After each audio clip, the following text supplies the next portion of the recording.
मेरे गले में जो है दर्द भी होती थी और फले से बहुत ज़्यादा पड़ गए थे, बहुत फोड़े थे, जिससे जो है मुझे दिक्कत होती थी, खाने में भी दिक्कत होती थी, निगलने में भी दिक्कत। हमारा तो पूरा ही परिवार डिप्रेशन था जी। उस टाइम बहुत परेशान थे, बहुत ही ज़्यादा परेशान थे। खैर मैं तो था ही, लेकिन और भी मेरे सभी पिताजी, माताजी, मेरे मिसेज, बच्चे हैं, सब डिप्रेशन में थे। बहुत घबरा गए थे, पता नहीं क्या हो जाएगा। मेरे को 2016 से जो है दिक्कत हुई जी, जिसकी वजह से जो है मैं हॉस्पिटल चला गया। हॉस्पिटल में मेरे गले में दिक्कत हो गई थी और मैं थूक भी घुट नहीं पाता था नीचे, और खाने में भी दिक्कत होती थी। सिम्टम्स तो उन्होंने कैंसर के ही बताया जी। उसमें फोड़े से हो गया है, तो इसमें जो अंदर दाने दाने से हो गया पूरे फूड पॉइजन, गले से लेकर नीचे तक। जब मैं मुंह खोलता था तो गले में मेरे को खुद भी दिखते थे। फिर उन्होंने मेरे को जो है टेस्ट लिखा। उन्होंने बोला मैम आगे के आपके 4 दांत तोड़ेंगे, उसके बाद आपके गले से पीस निकालेंगे, फिर वो जो हम PGI भेजेंगे, जो उसकी रिपोर्ट आएगी उसके हिसाब से हम आपका इलाज करेंगे।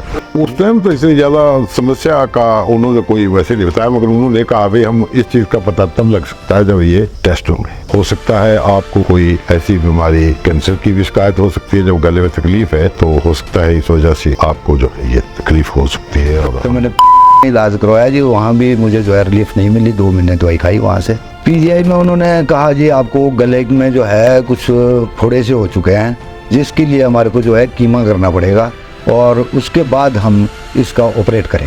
करण सिंह वैद्य जी है आपके, जो स्कट्टू में, इनके पास गया। फिर वहाँ से मैंने ट्रीटमेंट ली, वहाँ से दवाइयाँ ली। इन्होंने मेरे को पहले ही बोल दिया था कि आपको दवाई जो है बिल्कुल सही ढंग से खानी पड़ेगी, आप बिल्कुल ठीक हो जाएंगे। तो इसने कहा कि थोड़ा कुछ आराम महसूस होता है। तो मैंने कहा अगर आराम महसूस होता है तो समझो कि ये दवाई काम कर रही है। तो लगभग 8 महीने दवाई खाने के बाद जो है मैं बिल्कुल ठीक हो गया, और अब मुझे जो है कोई प्रॉब्लम नहीं है। ना मुझे अब दर्द होती है, ना निकलने में प्रॉब्लम आती है। अब मैं बिल्कुल ठीक हूँ, और अब ना मैं दवाई ले रहा हूँ। मुझे लगभग 1.5 साल जो है दवाई छोड़े हुए हो गया। तो अब जो है मेरे शरीर बिल्कुल ठीक है। मुझे ना गले में कोई प्रॉब्लम आती, ना खाने में कोई प्रॉब्लम आती है। अब मैं जो हूँ 100% ठीक हूँ। कैंसर के जो रोगी कीमोथेरेपी करा चुके हैं, ऑपरेशन करा चुके हैं और अन्य उपचार ले चुके हैं और उन्हें आराम नहीं दिख रहा है, वह रोगी भी जिनको भी शुरुआती अवस्था का कैंसर है और उनको आराम नहीं दिख रहा है, उनके लिए मैं कहने जा रहा हूं कि आप केवल 90 दिन की दवाई खाइए और अपने स्वास्थ्य में लाभ देखिए, और उसके बाद जो है आपकी सेहत दिन पर दिन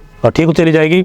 आपकी अवस्था के हिसाब, आपके कैंसर के अनुसार जो है किसी को 6 महीने, किसी को 1 साल, किसी को 1.5 साल दवाई खाने के बाद आप पूर्ण स्वस्थ स्वास्थ्य लाभ ले सकते हैं और पूरी तरह से ठीक हो सकते हैं। ये आयुर्वेद का दावा है। इसमें कंडीशन सिर्फ एक है कि आपका लीवर और किडनी ठीक होनी चाहिए, तो आप जो है 100% ठीक हो सकते हैं।